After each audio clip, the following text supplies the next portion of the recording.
Tension is brewing in Zimbabwe after the country's ruling Zimbabwe African National Union Patriotic Front, the party that is ZANU-PF, cleared the way for President Emmerson Mnangagwa's third term should he wish to continue in office. Now, constitutionally, the 83-year-old leader is required to leave office in 2028 after serving 2 elected terms. However, the ruling party now wants that changed to allow Mnangagwa to seek a third term, and this move is viewed by many as both controversial and unconstitutional, and if successful, it will have a ripple effect not only within Zimbabwe but the region as a whole.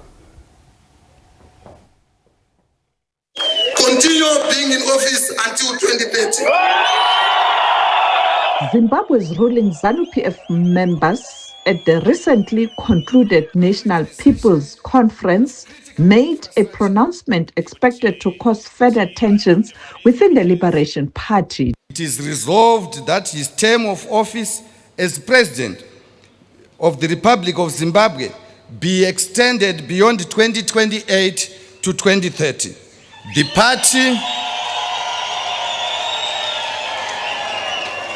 party and government are therefore directed to initiate the requisite legislative amendments to give full effect to this resolution to ensure continuity, stability, and the sustained transformation of the nation. Noting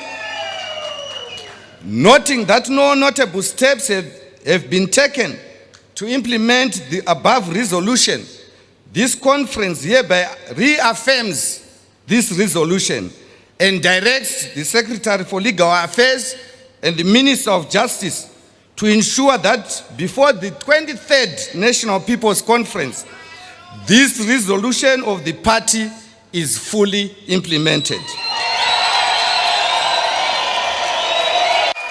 Some within the rank and file of the party have quietly resisted the notion to extend Mnangagwa's prolonged stay in power. Now, they have been forced to openly defy the party's move. Economic empowerment must be genuine, equipping all our people with the means to produce, innovate our own innovate and own our own destiny. That is the essence of Vision 2030, and that is the essence of the revolutionary continuity. We must always remember that we are not the Alpha and Omega of Zimbabwe's journey. Ours is to carry forward the torch passed to us by those who gave everything without expectation of reward. Mnangagwa has previously insisted that he is a constitutionalist and harbors no interest of clinging to power. However, he did not openly reject the resolution.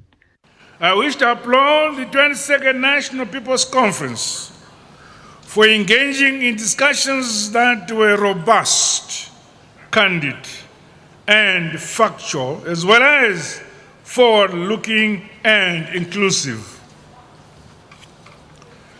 The resolutions of our meeting further demonstrate that we are a well-oiled machine, ready to leap forward our industrialization and modernization as we meet the growing needs of our people for a better quality of life. The political observers believe this latest pronouncement is the clearest indication that Mnangagwa intends to rule beyond his constitutional limit and puts a dent in Chiwenga's bid to succeed Mnangagwa in 2028.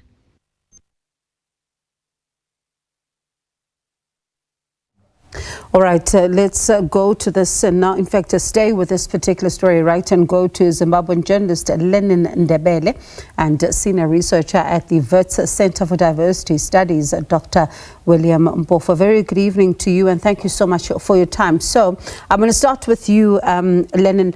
Some opposition parties have expressed anger, condemning this particular move, suggesting that the party itself as well, with some of the reports that it may be divided from what we have been seeing about this particular decision. So tonight one would ask, is the ZANU-PF speaking in one voice following that particular conference? Is it now speaking in one voice?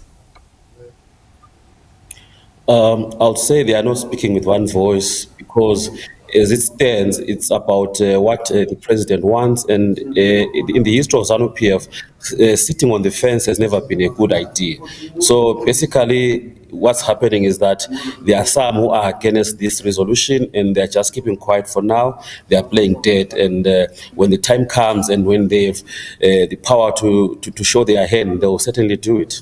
And it's obviously they are on the side of the Vice President, Constantine Chiwenga. He has openly spoken about this. And Dr. Mpofu, when you look at the current president of Zimbabwe, Emmerson Mnangagwa, he's said before that he's a constitutionalist, doesn't want to cling to power, but when you listen to that address at the conference, he doesn't openly, condemn this and doesn't openly speak against this. What does that tell us? It tells us of the enduring tragedy in Africa of political incumbents, especially some prime ministers and presidents, that tend to promote and cultivate intentions to pursue the infamous third term that by now we know in Africa has always led to tragedies that punish the populations, the masses, erode democratic experiments and experiences, and destabilize the continent and tend to make continue the problems that Africa as a continent faces in an unstable and an uncertain world that we are living in. Yeah. Lenin, I'm going to circle back to you in just a moment, but I want to stay with Dr. Mpofu and talk about something you hinted. Dr. Mpofu, I wonder how much of this, right, must also be viewed through the lens of the apparent long simmering tensions between the president and his vice president? The performances, political and otherwise, are clear. It's said that African early detection of conflicts, bloody and bloodless, are not activated and are not visible. It's all clear that Zimbabwe is Africa's next trouble spot. And this time around, we might witness much bloodshed and much suffering because the factionalism is not only isolated to politicians and civilians, but visibly you can see that the security forces are also divided, are also cast asunder, and that is always a recipe for disaster. So it's tragic for Africa, for Southern Africa, and for that country, Zimbabwe, that this is allowed to simmer, this is allowed to teeter towards a certain zenith that is definitely going to be bloody. So right on that point, Lenin, how would you describe the reception and the mood in Zimbabwe post this? Well, ordinary people don't want this. Certainly they don't want the term extension because ZANU-PF also knows this. That's why they are avoiding a referendum, so to speak. So they want to deal with this in parliament and it sails through. Yeah, so pretty much it's a ZANU-PF thing, like Chamisa said, but by and large to affect every Zimbabwean if it goes ahead. But my money is on this thing not going through a referendum, but they'll try to bastardized the constitution, and now there's even talk of extending and having elections in 2035. So these guys are clearly not up for elections at any time soon. And right on that point of elections, right, I'm gonna come to you, Dr. Mpofu, with that. But Lennon, quickly, when you look at the parliamentary processes, how much of an uphill battle can this be, or will it be smooth sailing? Because I remember at some point when the first reports around this surfaced, it appeared as if the opposition was not even speaking in one voice on this particular matter, and thus with some saying that you may find an opposition that could agree with ZANU-PF, or you may find an opposition that doesn't agree, but the ones who are dissenting may not be as many. Well, this thing will have a bipartisan support. I'll tell you why.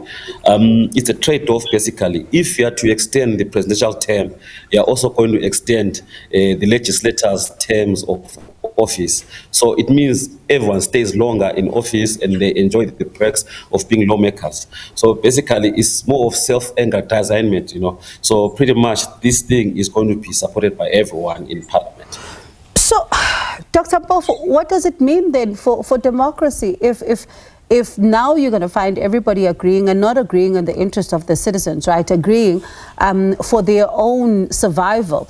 If you know, you listen to Lenin, but also at the same time to hear elections may just be held in 2035. Yes, Lenin is right that we might have an intra-political elite pact where elites want to preserve themselves in power and to secure the privileges that are existing. But let me tell you, by precedents and what we've seen happening, especially lately in West Africa, the security sector is not going to allow that. That's why I'm saying this is just another push towards another coup. Probably Africa made a mistake in 2017 by pretending that what happened was not a coup against Robert Mugabe and against the constitution and against the people of Zimbabwe. Because here is yet another African leader believing that they can override the constitution by the support of politicians in the opposition and in the ruling party and get away with it is not going to be possible. There is a Traore hiding there in Zimbabwe. There is Mkwananzi hiding there. There is another securocrat just counting their beans and saying, do it, let's see what happens. So we must really get worried. Dr. Mpofu, right there, is this likely to be another voice of possibly Chiwenga getting disgruntled? Do you envision that voice becoming louder, or can his voice be drowned out? Not that he's an angel, but lately, like in that conference, he spoke for many. He spoke for many when he condemned corruption, when he challenged elitism, and when he cancelled respect for the constitution and all that.